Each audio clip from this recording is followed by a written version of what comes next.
कुकेचाहरू हुन्।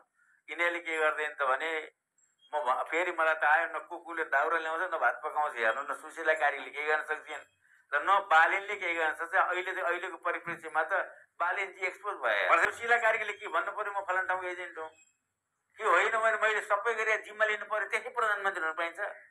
क्रान्ति पछि आउने प्रधानमन्त्रीले सबै क्रान्तिको जिम्मा लिन्छ।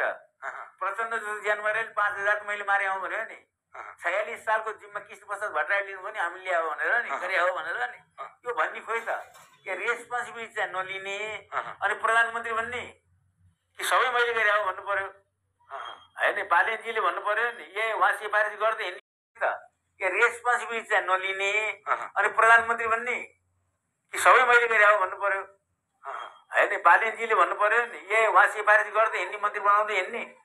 अब विभिन्न लाजे मर्नु होइन, 12 फाउन्ड बालन विरुद्ध सुदन गुरुङ विरुद्ध त एमाले जाइ लागिसक्यो, माइतीघरमा आक्रमण गरिसक्यो। एमाले जाइ लाग्नु त त्यो बेमतलबको कुरा हो। हामीले चोर नपायौँ भनेर जाइ लाग्यो हो।